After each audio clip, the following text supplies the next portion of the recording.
allo sama gaañ yi ñëw leen rapidement balaa may gontu dem liggéeyi ñu waxtaan tuuti ci benn vidéo bu gàtt boo xam ni dafa am ay leeral yu ma bëgg a indi ak jox leen sama point de vue ci conférence bi nga xam ni procureur bi def na ko léegi moom laa doon déglu ma am ci ay observation yi nga xam ni mën naa leen ko ci defal. Je vous demande pour ceux qui viennent d'arriver, nous commencer à partager la vidéo. Comme ça, ma def ko rapidement, ñu mën a dem jàll ci leneen. Je pense que suñu réew dafa nekk dans une situation assez dramatique. Boo nga xam ni doomu Sénégal bu nekk fépp foo nekk ci àddina bi war nga ci wax, war nga ci dugal sa loxo, war nga fexe ba jàmm mën a dellu si ci réew mi te dans une république normale justice bi moom mooy le dernier rempart bi war a protéger tous les citoyens moom mooy le dernier rempart bi nga xam ni moom la ñu yaakaar pour que l'ordre républicain te ordre boobu wàccul kenn en commençant par le président de la république ak le dernier des citoyens kenn ku ci nekk ordre boobu daf la war et donc kenn ku ci nekk am nga ci responsabilité. Je pense donc que loolu moo tax ma ni naa def rapidement cette vidéo parce que les gens là ils ont l'habitude de faire des choses maintenant dans les réseaux sociaux etc. Mais du tere ma wax leen man lan laa xalaat. Procureur bi génn na tey mardi 28 mars def benn point de presse lu normal la lu nga xam ni mën nañ ko rafetlu d'une certaine manière parce que quand il s'agit d'informer les citoyens amul benn moyen bu nga xam ni war nañ ko retenir war nañ ko bañ a retenir et bii ci la bokk. Mais li ma remarqué mooy c'est une démarche qui est venue de façon sélective, c'est une démarche partiale et parcellaire qui renforce en fait le manque de confiance bi nga xam ni citoyens yi dañ koy am ci justice bi. Et je vais vous donner tout à l'heure les raisons pour lesquelles ma wax leen loolu. Je pense que la communauté internationale a commencé à demander des comptes, mën naa ko tuddee noonu, des explications à l'État du Sénégal, au gouvernement du Sénégal en particulier, sur les exactions, les exécutions extrajudiciaires, les poursuites, les emprisonnements, tous azimuts bi nga xam ni état wu Sénégal moo nekk di ko exercer maintenant. Je pense que ñi nekk ci biti ñun ñi nekk ci biti nous suivons de très près cette situation-là et nous informons en temps réel toutes ces institutions-là internationales et avec une documentation bien précise, documentée. Et donc je pense qu'ils sont interpellés et la ministre des Affaires étrangères am na lu nga xam ni war na ko et l'ensemble des fonctionnaires yi nga xam ni ils sont impliqués dans ça am na lu leen war. Vous savez, sur le plan international, nos magistrats sont regardés de la manière la plus honorable, la plus haute dans fépp fu ñu dem. Dans toutes les instances internationales, nos magistrats dañ leen a jox un statut bu nga xam ni bëriwul même dans les pays développés ay magistrats yu ko am. Et donc cette communauté internationale là a toujours considéré que la justice et les magistrats sénégalais sont d'une qualité telle que am na yu nga xam ni ñoom xëy na mësuñu leen xalaat ni mën nañ ko def wala yaakaar nañ pour ñoom ñu def ko. Je ne dis pas que dans la magistrature amul ay des pommes de terre pourries. Il y en a. Mais je veux pas faire d'extrapolation di dem ci leneen. Dama leen bëgg a wax rek rapidement la brève lecture que j'ai de ce point de presse et bu ma leen ko waxee ba pare di ngeen gis ni franchement procureur bi dafa ñëw jéem ñoo tegal lu nga xam ni ñun ci suñu wàllu bopp ñi ngi koy dund wante mu présenter ko de manière partielle et parcellaire, sélective, pour asseoir quelque chose. loolu xëy na plus tard dinaa ci ñëwaat dans une vidéo mais aujourd'hui ce qu'il faut remarquer et c'est extraordinaire mooy lii ma leen di bëgg a wax procureur bi mu ñëwee dafa am ay événements yu douloureux yu graaw yu nga xam ni dafa am ci suñu réew ba fukki bakkan ak ñeent rocci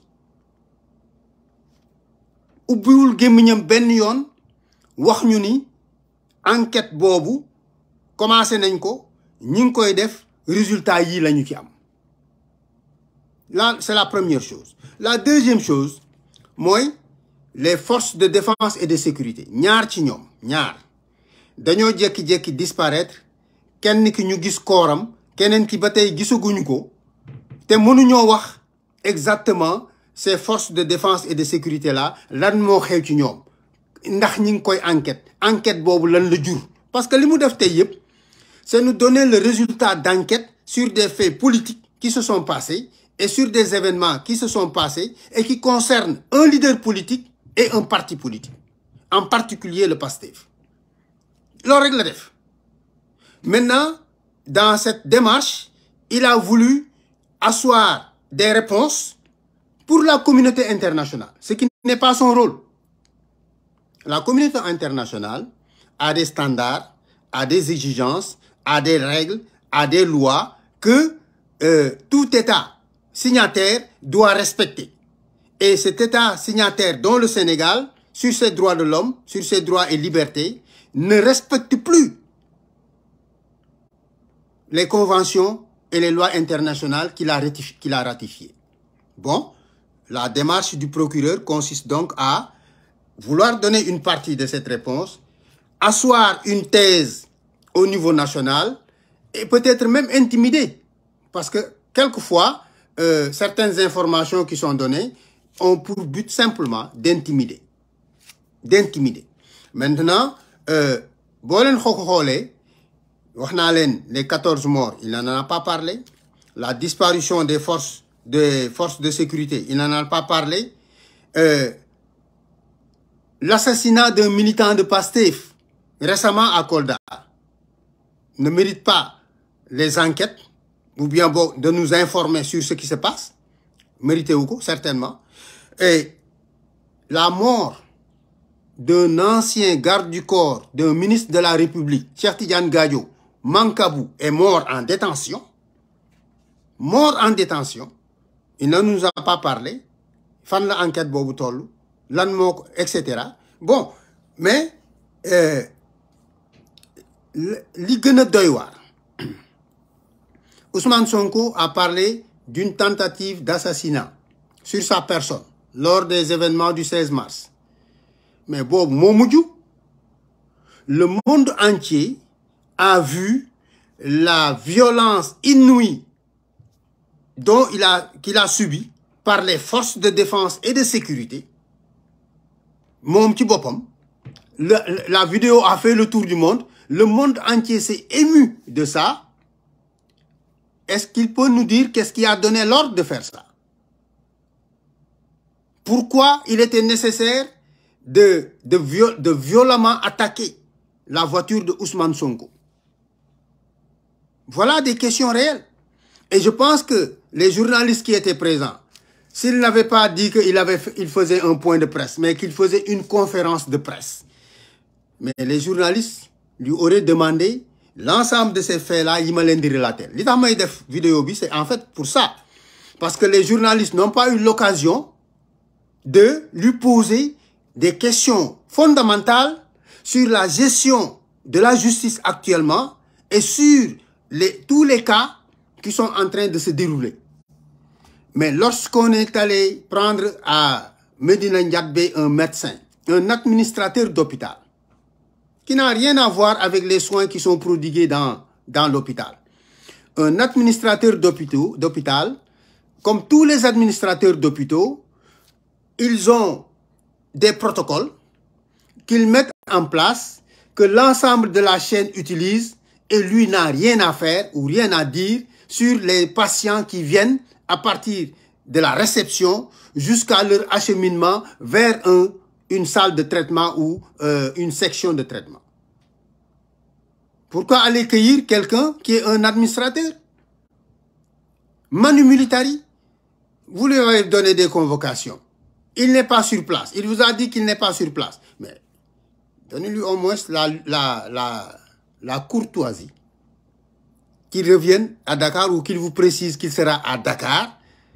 Il va venir se rendre. Mais il fallait que vous toroxol ko. Lolou ngeen bëggoon.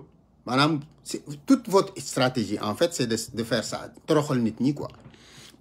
Mais yàlla moom ku mu suturaal kenn mënu ko toroxal.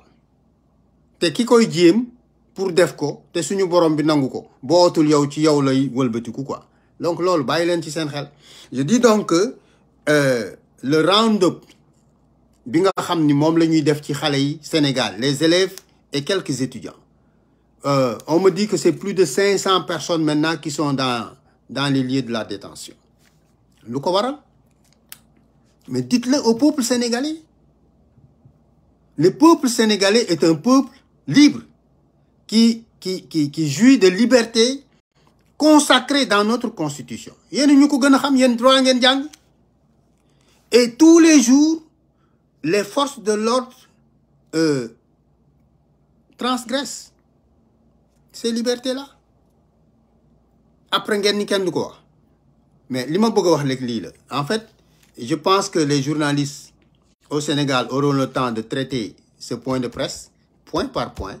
Les 5 points yi nga xam ni moom la fa indi, dinañ ko traiter convenablement. Mais également, je vais vous dire une chose. Ne croyez pas que jàpp ñaari nit, ñetti nit, ñeenti nit, fukki nit, téeméeri nit, junni nit mën na tax bu peuple sénégalais bi décidé ni dafay résister pour jël sa souveraineté encore en main. Am na benn force de défense et de sécurité bu mën a résister peuple boobu. Ce qui est en train de se passer et le lien que le procureur essaie de tisser entre certains membres du MFDC et le parti PASTEF, c'est cousu de fil blanc et c'est une démarche pour ñoom dissoudre le parti PASTEF ou couper la tête des membres du parti PASTEF va les sauver de ce que le peuple sénégalais va décider de faire sur sa souveraineté, sur son indépendance, sur l'exercice de ses libertés. Loolu mënu la nekk. Vous pouvez le tenter, ça ne va pas réussir.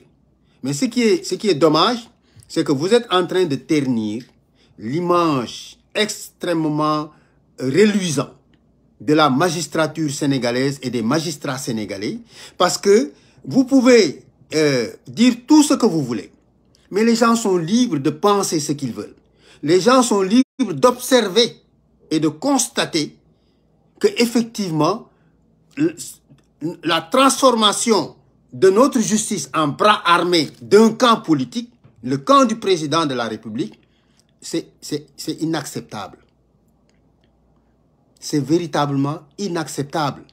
Et vous continuez d'aller dans cette direction. La chose que je voudrais dire pour terminer, finalement, moi, que il est important que les procureurs et tous les procureurs sur cette question, for that matter, tous les procureurs dañu war di en fait di informer le peuple sénégalais de la façon la plus transparente, parce que ils rendent la justice en notre nom. Il faudrait que les procureurs sachent que xëy na loi bi moo leen jox cette latitude de prendre qui ils veulent et de le mettre au ñuuf. Mais bu ñu fàtte ni ñooñu tamit dañoo am ay liberté te liberté yooyu ñoom ñoo leen ko war a protéger en premier lieu. Ces procureurs-là, ce sont en premier lieu eux qui doivent protéger ces libertés individuelles, ces libertés collectives. Même su fekkente ni ñoom ñoo koy transgresser, il y a un problème. Et c'est ce que la communauté internationale est en train d'observer. Et nos amis partout nous disent, mais nous ne comprenons pas. Nous ne comprenons pas qu'est-ce qui se passe dans votre pays. Et toutes les explications, tu es obligé de leur dire autre chose pour simplement sauver ton honneur. Et là, nous ne pouvons plus supporter ces choses-là. Et je pense que donc, c'est bien que le procureur général soit sorti et faire un point de presse. Parce que ce point de presse renseigne sur énormément de choses. Et ces choses-là seront exploitées. Ces choses-là seront exploitées et de la manière la plus diligente pour que la communauté internationale continue de comprendre ce qui se passe réellement dans notre pays. Voilà, mbokk yi loolu rek laa leen bëggoon wax pour ma lecture sur cette vidéo. maa ngi leen di gërëm di leen sant di leen jox daje chaque fois qu'il y a une occasion où je dois vous parler je vais venir vous parler inchallah di leen ñaanal kooru jàmm koor gee ma xaw a jàpp maa ngi leen di ñaanal kooru jàmm wa salaam jaa ngeen jëf